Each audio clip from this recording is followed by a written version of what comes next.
Cek kejadian harusnya ya. Itu restitusi. Disiplin positif pada murid. Restitusi adalah proses menciptakan kondisi bagi murid untuk memperbaiki kesalahan mereka sehingga mereka bisa kembali ke kelompok mereka dengan karakter yang lebih kuat. Maksudnya anaknya punya masalah dipanggil terus ditakut-takut halus ramah, terus kira-kira apa yang akan diperbaiki seperti itu. Nah, ini revisi juga adalah proses kolaboratif yang mengajarkan murid untuk mencari solusi untuk masalah dan membantu murid berpikir tentang orang seperti apa yang mereka inginkan dan bagaimana mereka harus memperlakukan orang lain.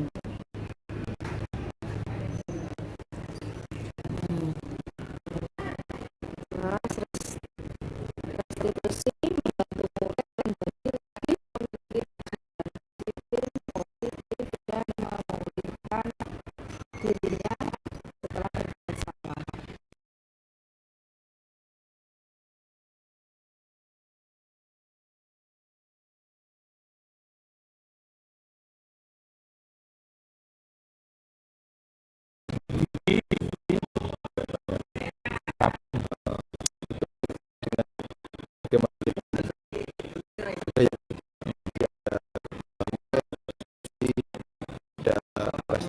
Segitiga solusi terus posisi kontrol tubuh terus nilai-nilai pencegahan kesalahan hukuman pencegahan saya kira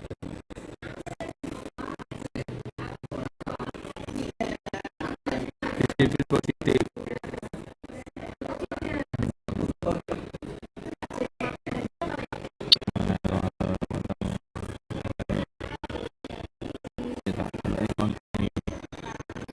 Itu sih istilahnya mengontrol mereka bisa mendisiplin nama dan namanya itu sih hanya ya ini berdasarkan kalau disiplinkan dengan seperti itu sih padahal sebenarnya murid sekali jadi internal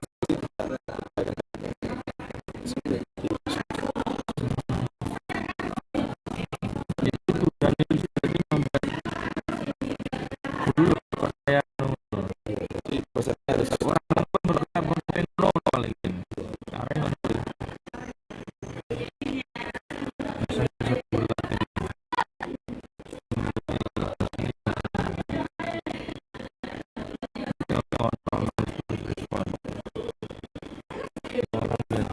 dia punya kita atau seperti ini padahal dia sebenarnya kita sebutkan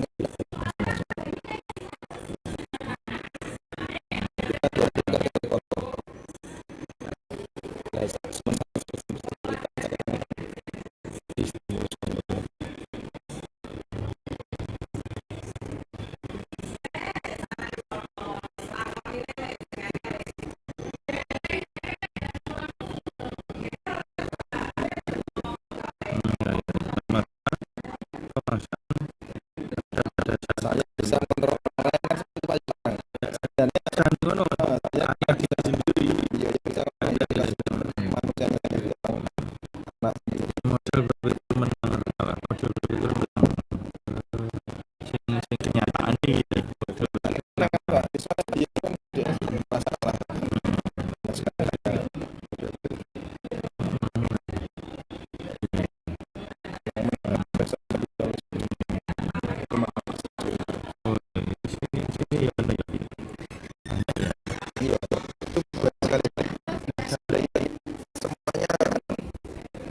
bisa orang sekolah saya di Jakarta iya bisanya ya harus bertahap dan belajar yang paling besar yang paling bisa dijangkau terus dengan situasi yang berbeda dan masih situasi kita terapkan dalam ini iya menurut pas pas yang keadaan pasnya berbeda kita coba dengan teori teman yang lain juga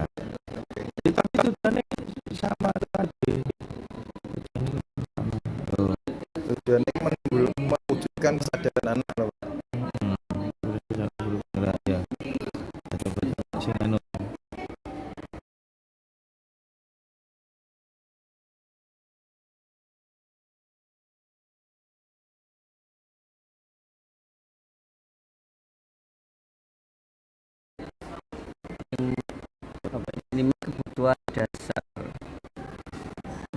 dasar manusia. Di sini ada 4 hal. Penguasaan, itu untuk yang bertahan hidup. Kebutuhan bertahan hidup, penguasaan, kasih sayang dan rasa diterima, kebebasan dan kesenangan. Kemudian penjelasannya, kebutuhan dasar bertahan hidup termasuk di sini adalah kebutuhan untuk secara biologi dan kebutuhan sehari-hari, kemudian kasih sayang dan rasa terima itu kebutuhan secara psikologi.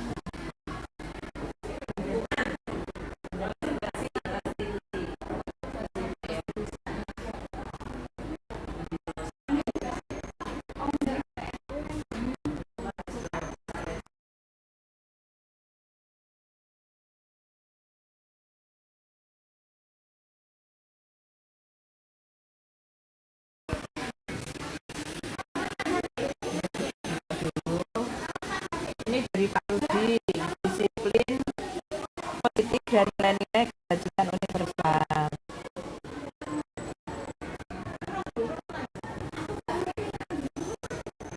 Makna kata disiplin. Tapi ini kita nanti belajar bersama dengan didampingi calon guru penggerak.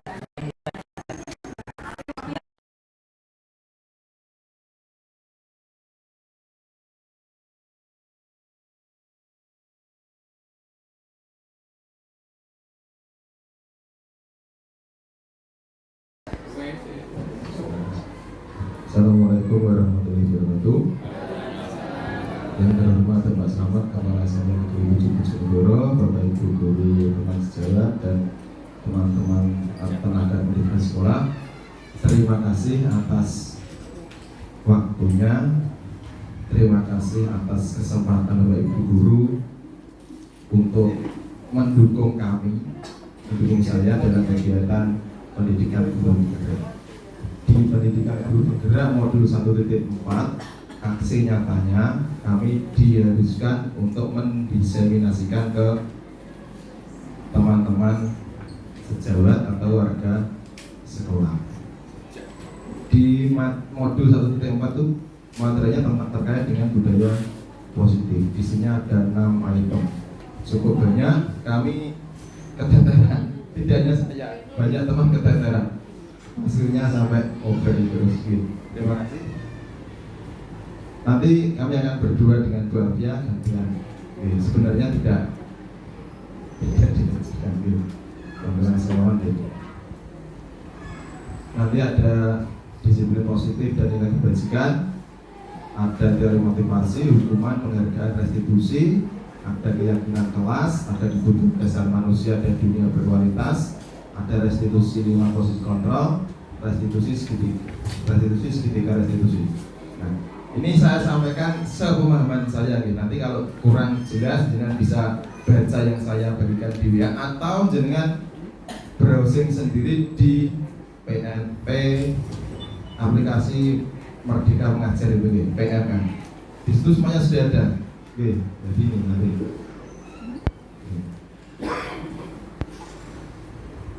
Maka Bapak Ibu, hukuman dapat mendisiplinkan anak.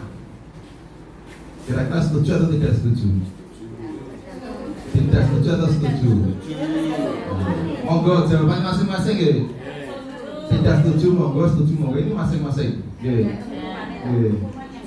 Terus pemberian hukuman yang dengan hal positif, misal membaca, membersihkan halaman, menyiram tanaman, dapat meningkatkan disiplin anak. Setuju atau tidak setuju? Monggo. Terserah masing-masing, tergantung sudut pandang masing-masing. Terus kemudian memberi penghargaan dapat meningkatkan motivasi anak. Setuju atau tidak setuju?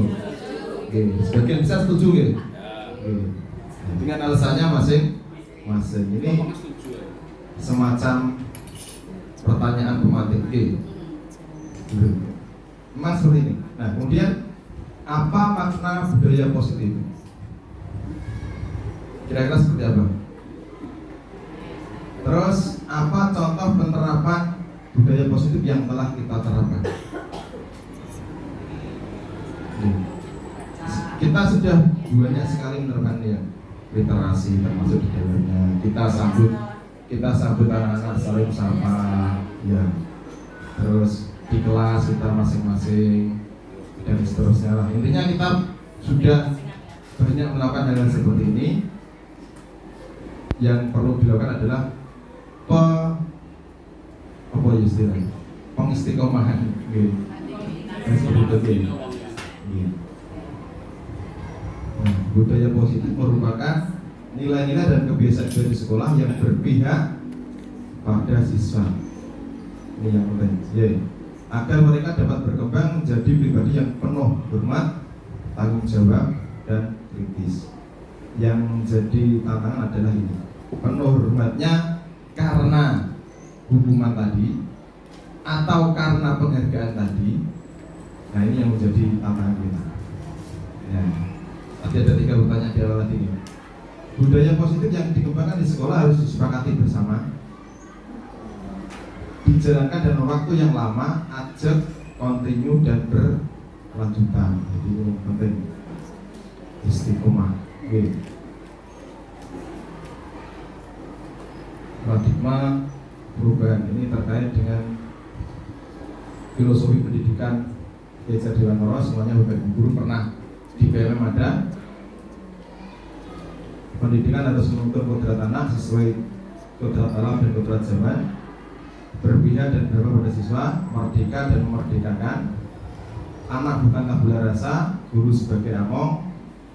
Yang diperkuat adalah ini, mendidik tidak hanya sekedar mengajar, tetapi lebih penting adalah menumbuhkan budi pekerti. Ini konsepnya Mbah Suwarti Suryaningrat seperti ini. Menuntun yang bagaimana sesuai kodrat alam dan zaman. Kalau zaman itu ya seperti saat ini, sekolah yang HP dan seterusnya. Alam di mana anak itu berada. Berpihak pada semuanya kita lakukan untuk kesuksesan. Kemerdekaan ini akan terkait nanti dengan pembelajaran berdiferensiasi. Anak mau belajar model seperti apa, bagaimana mereka mendapatkan pengetahuan dan pemahaman tentang ilmu. Guru menyediakan. Ini yang paling penting. Anak bukan tabula rasa. Ini teorinya seperti yang tabula rasa itu. Jadi anak itu kalau ia belajar itu bukan tabula rasa, artinya bahwa anak itu lahir itu sudah ada bawaan-bawaan itu. Tapi yang tabula rasa, anak itu bagaikan kertas kosong, kita bebas mengurat-ngurat di dalamnya, mencoret-coret di dalamnya. Kemudian guru sebagai among, ngomong. Kalau diibaratkan di pewayangan itu seperti Punokawan, ya, ngomong. Memberi contoh seperti yang kita tahu bersama terkait dengan Ingarso Sengkulodo, Ing Madiun Kanon Karso, Tuguri itu yang bisa salah satunya bisa digunakan untuk ini. Kemudian tidak hanya memberikan materi, tapi yang paling penting adalah budi pekerti. Untuk membangun budaya positif sekolah, perlu menyediakan lingkungan yang positif, nyaman, aman, dan ramah. Lingkungan yang positif berarti tidak hanya sekedar sarana prasarana, termasuk kita warga sekolah. Tujuannya tadi. Kemudian dari budaya ini ada namanya kontrol. Kita sebagai guru mengontrol terhadap siswa. Bagaimana kita mengontrol siswa untuk bisa mewujudkan budaya positif ini. Nah, Bapak Ibu, ini ada sedikit permainan. Minta tolong Bapak Ibu berpasangan. Oke, berpasangan. Ada yang berperan sebagai guru X, Bapak Ibu X, dan Bapak Ibu Y. Oke, monggo. Bu Panca kalih Bu Siti, Bu Anis kalih Bu Muji. Oke, seperti itu gitu. Monggo. Yang Bapak Ibu X, kita nggak usah pakai sobean aja ya. Coba digenggam tangannya, digenggam salah satu aja, tidak apa-apa, salah satu digenggam. Oke, genggam sekuat tenaga. Kemudian tugasnya Bapak Ibu Y, bagaimana mempengaruhi Bapak Ibu X untuk membuka genggaman tersebut. Bisa dengan mengherdik, mengancam, bisa dengan merayu, menyuap, atau apapun. Bagaimana agar Bapak Ibu X ini membuka genggamannya. Genggaman itu kita ibaratkan sesuatu yang berharga, boleh emas, boleh intan, boleh berlian, boleh apapun itu. Monggo silakan. Monggo silakan, Bapak Ibu dicoba dipengaruhi, boleh diitik-itik. Monggo.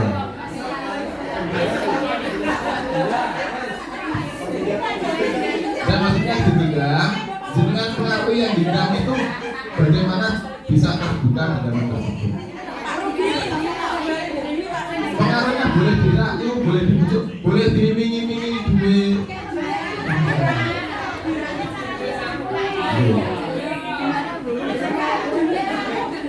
Apa yang terjadi?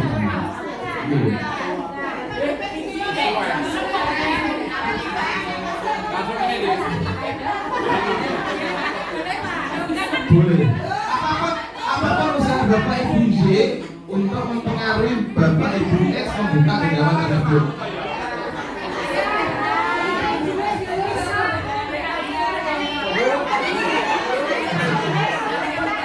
Apapun itu. Boleh. Diiming-iming 100.000, 1 juta silakan.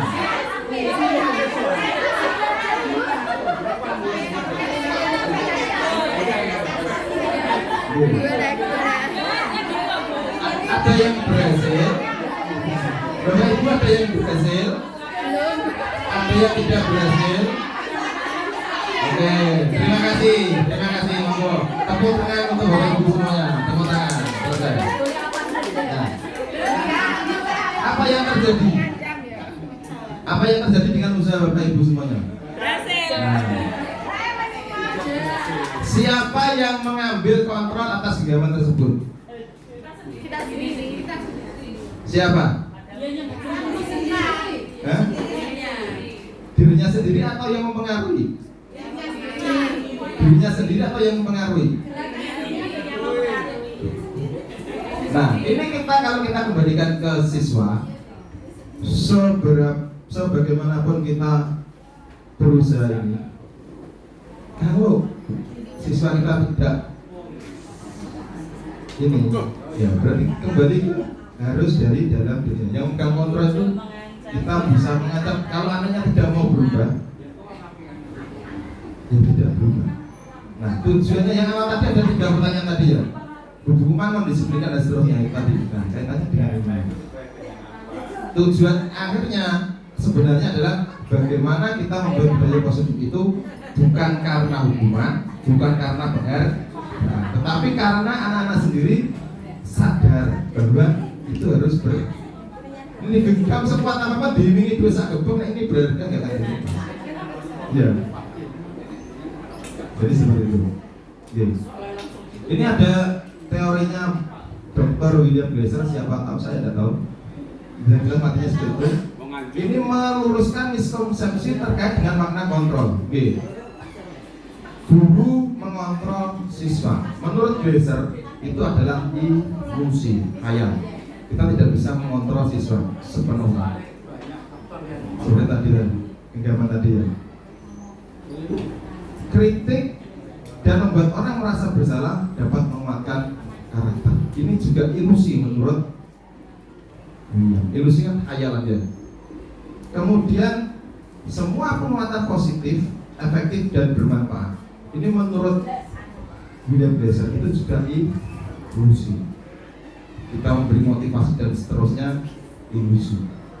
Terus kemudian orang dewasa memiliki hak untuk memaksa.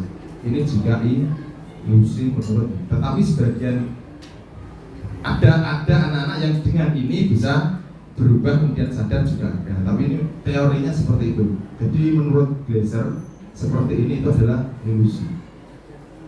Itu. Nah ini kalimat lengkapnya ini. Pada dasarnya kita tidak dapat memaksa murid untuk berbuat sesuatu jika murid tersebut memilih untuk tidak melakukannya. Ya, buat telat atau kaya ngomong awet di menekan seperti apa, dia ingin juga telat. Kemudian semua penguatan positif, efektif dan bermanfaat. Rujukan nih untuk kontrolnya. Segala usaha untuk mengaruhi murid agar mengulang suatu perilaku tertentu untuk mengontrol dalam jangka waktu tertentu. Kemudian kritik membuat orang menggunakan kritik bersalah menuju identitas gagal. Nah, ini. Jadi kita ketika anak menuju anak menjadi identitas gagal, mereka belajar untuk merasa buruk tentang diri mereka. Misalkan kalimatnya seperti apa buat kemarin, yang merasa membuat bersalah ini.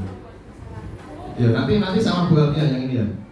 Kemudian ilusi bahwa orang dewasa memiliki hak untuk memaksa. Banyak orang dewasa yang percaya, termasuk saya, mereka memiliki tanggung jawab untuk membuat murid berbuat hal-hal tertentu. Apapun yang dilakukan dapat diterima selama ada sebuah kemajuan berdasarkan sebuah pengukuran intrinsi. Jadi yang disampaikan Glaser itu yang kita lakukan biasanya maksa dan sebagainya itu ilusi, tidak membuat anak secara sadar melakukannya sendiri. Bisakah kita mengontrol seseorang? Siapa sesungguhnya yang memiliki kontrol? Ini pertanyaan yang seperti tadi Bapak Ibu lakukan kegiatan tadi ya. Dengan usaha seperti apapun, kalau tidak mau dilepas ya tidak terlepas. Nah, terus siapa sesungguhnya yang memiliki kontrol? Berarti individu yang bersangkutan. Ini masih dari ini. Bila kita membuat kemajuan perlahan, sedikit ubahlah sikap atau perilaku kita. Kalau ingin membuat perubahan perlahan. Namun bila ingin memperbaiki cara-cara utama kita, maka kita perlu mengubah kerangka acuan kita. Ubahlah bagaimana Anda melihat dunia, bagaimana Anda berpikir tentang manusia. Ubahlah paradigma. Nah, ini terkait dengan teori stimulus respon ke teori stimulus kontrol. Stimulus respon bahwa kita berhadapan kebutuhan kita sama, tetapi teori kontrol realitasnya berbeda. Semua orang melihat yang sama, setiap orang memiliki gambaran berbeda. Kemudian kita mencoba mengubah orang agar berpandangan sama dengan kita. Kita berusaha memahami pandangan orang lain tentang dunia. Perilaku buruk dilihat sebagai suatu kesalahan. Semua perilaku memiliki tujuan. Jadi dari pendidikan PGP ini, dari yang awalnya ini, kita diharapkan jadi saya bisa mengontrol orang lain, Anda tidak bisa mengontrol orang lain. Pemaksaan ada pada saat bujukan gagal.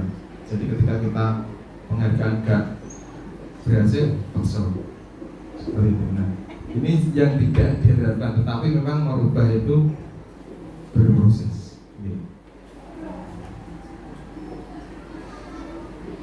Bapak Ibu sering mendengarkan kata disiplin. Apa yang terbayang, apa yang terlintas. Sebagian besar dari kita kebanyakan maknanya disiplin seperti ini: tata tertib, teratur, kepatuhan pada peraturan. Kemudian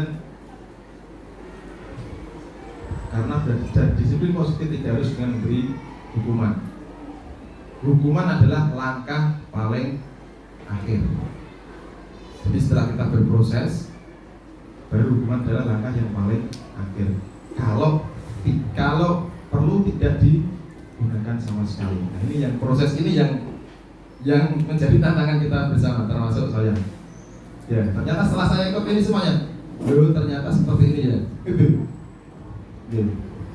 Budaya kita makna disiplin dimana menjadi sesuatu yang dilakukan seseorang pada orang lain untuk mendapatkan kepatuhan. Nah, disiplin ternyata berkaitan dengan ketidaknyamanan. Ketidaknyamanan siapa? Orang yang didisiplinkan. Berarti nek masuk iso ini juga nyaman kan? Dan ini berproses nih. Ini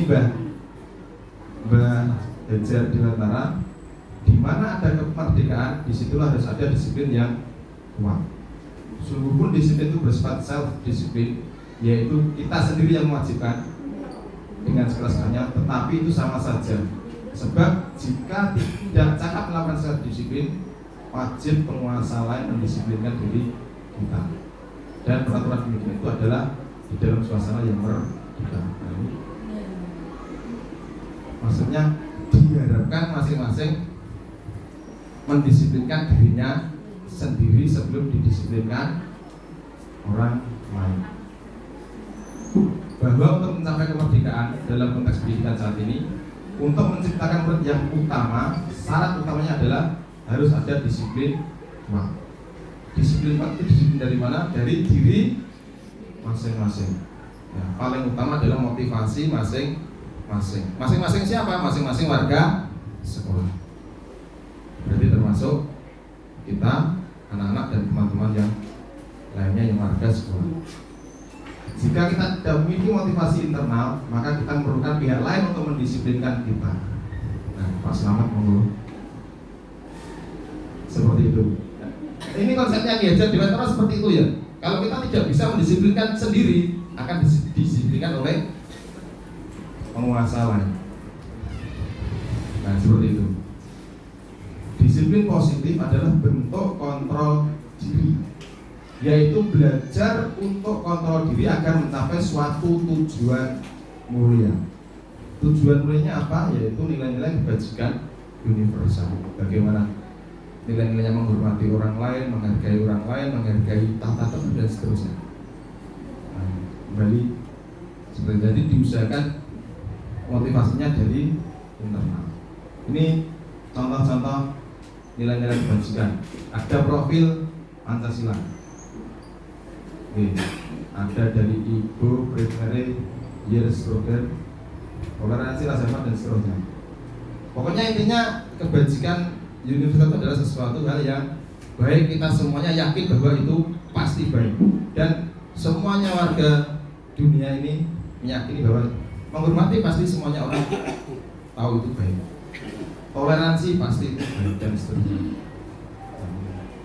Jadi disiplin positifnya seperti itu dari diri sendiri. Ini motivasi perilaku manusia. Setiap manusia berperilaku pasti ada tujuan, ada motivasi. Pasti. Bagaimana kita berperilaku? Mengapa kita melakukan segala sesuatu? Apakah melakukan karena adanya dorongan dari lingkungan atau lainnya? Pasti. Semua orang ketika berperilaku pasti ada tujuan. Salah satunya adalah menghindari ketidaknyamanan atau hukuman, untuk mendapatkan imbalan atau penghargaan dari orang lain, untuk menjadi orang yang mereka inginkan dan menghargai diri sendiri dengan nilai-nilai yang mereka percaya. Yang dua ini, untuk menghindari ketidaknyamanan, untuk mendapatkan imbalan atau penghargaan orang lain, termasuk motivasi eksternal. Pertanyaannya, apa yang akan terjadi apabila saya tidak melakukannya? Menghindari permasalahan yang muncul. Jadi anak-anak kalau mengerjakan tugas itu merasa seperti ini, berarti motivasinya masih dari luar. Kalau mengerjakan sesuatu karena imbalan, masih dari luar. Tapi kalau sudah masuk di sini, karena mereka menghargai dirinya sendiri, kita menghargai diri kita sendiri, dan percaya nilai-nilai yang kita percayai, ini masuk motivasi internal. Ini motivasi perilaku manusia. Ada juga ini dari yang kami dapat. Hajar Dewantara, merdeka adalah tidak hanya terlepas dari perintah, akan tetapi juga cakap untuk memerintah dirinya sendiri. Ini yang paling penting. Ternyata merdeka itu karena kita merdeka, kemerdekaan kita dibatasi oleh kemerdekaan orang lain. Tidak hanya terlepas dari perintah, tapi harus bisa memerdekakan memerintah dirinya sendiri. Ini ilmunya Ki Hajar Dewantara seperti itu. Nah ini budaya positif dimulai dari peraturan kelas atau peraturan sekolah, ada keyakinan kelas, kemudian lingkungan positif menjadi sebuah budaya. Masing-masing kelas diharapkan memiliki peraturan, kemudian menjadi keyakinan kelas, ada lingkungan yang positif, kemudian menjadi suatu budaya. Keyakinan kelas, hukuman, dan penghargaan. Mengapa keyakinan kelas? Mengapa tidak peraturan saja? Mengapa kita memiliki peraturan tentang penggunaan helm, Bapak Ibu? Mengapa kita memiliki peraturan tentang penggunaan masker? Mengapa kita memiliki peraturan harus datang tepat waktu? Kalau penggunaan helm kira-kira kenapa? Keselamatan, nilai kebajikannya adalah keselamatan. Kalau penggunaan masker, mencuci tangan, semua orang pasti akan percaya bahwa seperti itu. Kemudian mengapa kita memiliki peraturan harus datang tepat waktu? Dan lainnya, pertanyaan-pertanyaan lain yang mau menuju ke nilai-nilai kebajikan universal. Untuk menguatkan motivasi intrinsik, kembali ke nilai keyakinan kebajikan universal akan lebih menggerakkan seseorang apabila dibandingkan dengan mengikuti serangkaian peraturan. Jadi kembali ke masing-masing lagi.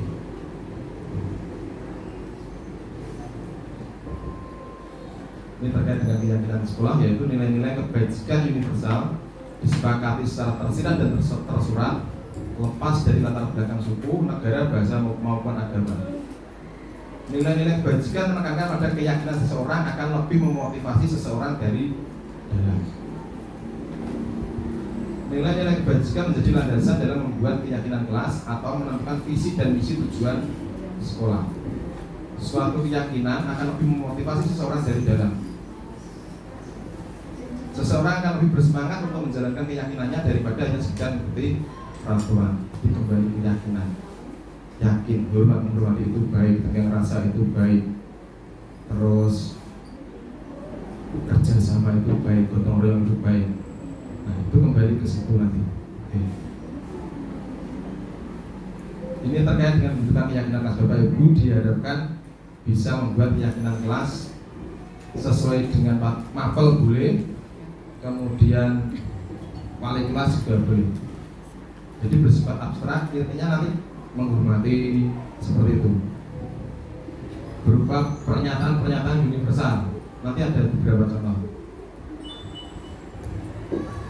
Dibuat tidak terlalu banyak sehingga mudah diingat. Kemudian semua warga kelas sebaiknya ikut berkontribusi dalam membuat kegiatan kelas lewat surat pendapat. Jadi diawali dari dialog dengan anak-anak, kamu maunya seperti apa untuk mengikuti pelajaran saya dan seterusnya seperti itu. Kemudian ketika ada anak yang tidak sesuai dengan itu, kita tidak usah tinggal tunjukkan kamu kemarin boleh seperti apa, ini keyakinan kita seperti ini, gitu saja. Jadi itu akan memunculkan, diharapkan akan memunculkan kesadaran pribadi, munculnya motivasi intrinsik seperti itu. Nah ini contohnya. Kelas 1 setiap anggota kelas perlu belajar. Yang kelas 7 atas, keyakinan kelasnya apa? Hormat, bekerja, diterima dan sebagainya. Pokoknya nilai-nilai yang kebajikan yang universal tadi. Keyakinan kelas kita apa? Hormat. Kalau hormat bagaimana? Ada anak kita pembelajaran, ada anak rame. Keyakinan kelas seperti apa? Hormat. Apakah yang kamu lakukan sesuai dengan hormat? Kita tinggal mengarahkan seperti itu. Kalau ada keyakinan kelas. Kemudian bekerja, terkait tugas, apakah kamu sudah sesuai dengan keyakinan kelas yang kita buat? Belum. Berarti harus bagaimana? Nanti arahnya ke situ. Nanti membuat anak-anak bisa menyadari kesalahan sendiri dan belajar dari kesalahan tersebut. Ini tujuannya keyakinan kelas seperti itu. Ini contoh-contohnya. Selalu kembalikan buku ke tempatnya. Nilainya tanggung jawab. Jadi keyakinan kelasnya adalah tanggung jawab. Tanggung jawabnya nanti kalau misalkan Jumat bersih, kamu tanggung jawab di mana tinggal tunjukkan. Seperti itu. Dan seterusnya. Oke. Kemudian, nah ini penghargaan. Ternyata kemarin saya baca ini, ternyata penghargaan itu bisa menghukum. Oke. Bisa menghukum dalam jangka pendek dan seterusnya. Nanti saya berikan ini aja. Efektif jika menginginkan seorang melakukan sesuatu yang kita inginkan dalam jangka pendek. Tidak efektif. Nah, di keterangannya seperti itu. Ternyata penghargaan bisa menghukum, bisa merusak hubungan dan seterusnya. Contohnya, si A diberi penghargaan terus, si B enggak. Yo, kalau terus dikai ini enggak seperti itu. Oke. Merusak hubungan. Oke. Mematikan kreativitas. Dia tidak akan berbuat ketika tidak mendapat penghargaan dan seterusnya. Identitas gagal, identitas sukses. Hukuman akan menghasilkan identitas gagal.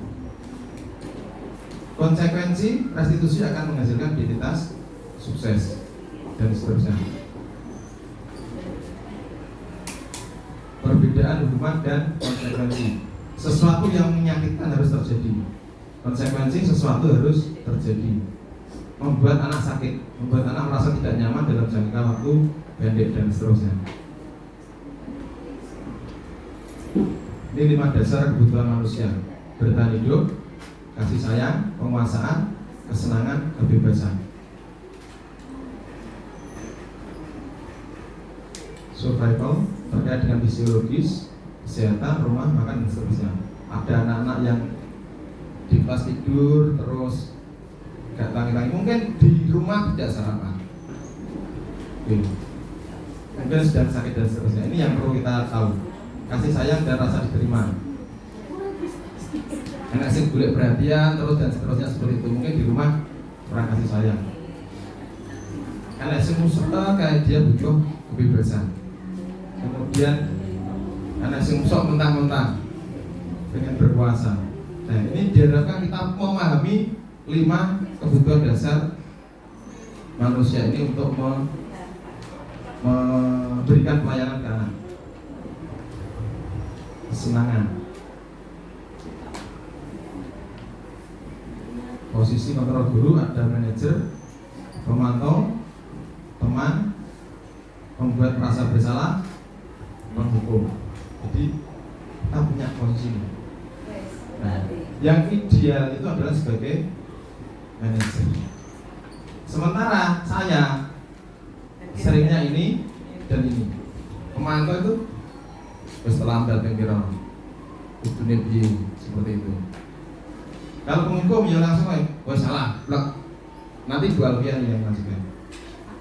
Kemudian segitiga restitusi ini terkait bagaimana kita menyelesaikan masalah anak-anak dengan ini. Oke. Terima kasih. Dilanjut Bu Alfian terkait dengan restitusi 5 fungsi kontrol dan segitiga restitusi. Terima kasih. Saya akhiri. Assalamualaikum warahmatullahi wabarakatuh.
SMP Negeri 7 Bojonegoro.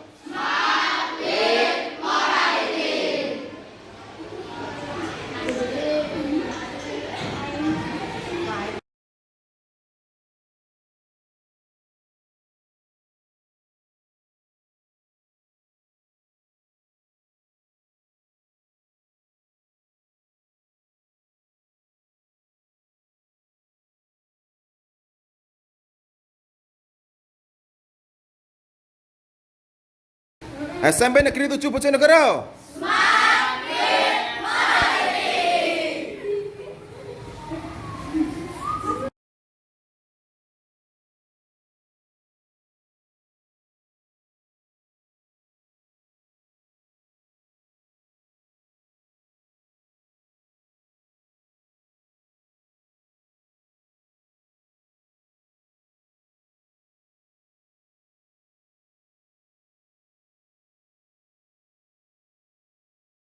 Perhatikan, tadi ada teman kalian, gitu, yang matur ke saya, Pak Rudy, Oriza, sama Siva tidak ikut bersih-bersih, jumat bersih, gotong royong di kelas, malah duduk-duduk di mana? Di tangga. Terus ngobrol sama terus kira-kira seperti itu menurut kamu bagaimana? Kurang ajar. Saya sudah nyuram tanaman sama. Jadi maksudnya kalau temannya lihat seperti itu, kenapa orang bagaimana? Kenapa? Berarti kurang pas ya? Kamu tahu bahwa kurang pas. Apa kira-kira yang harus dilakukan apa? Membantu teman. Ya, membantu teman itu baik atau tidak? Baik. Ketika bergotong royong, pekerjaan lebih mudah atau lebih sulit dilakukan? Lebih mudah kan? Jadi kamu paham ya? Jadi kalau seperti ini kamu harus bersama membantu dan harus ya besok berarti harus di depan. Berarti kan ya berarti bekerja sama dengan teman gotong royong gitu. Ya itu bagus. Ya, wes berarti nanti ya terus jangan temannya yang ngatur saya terus jangan bilang kamu kok mafil itu demi kebaikan bersama.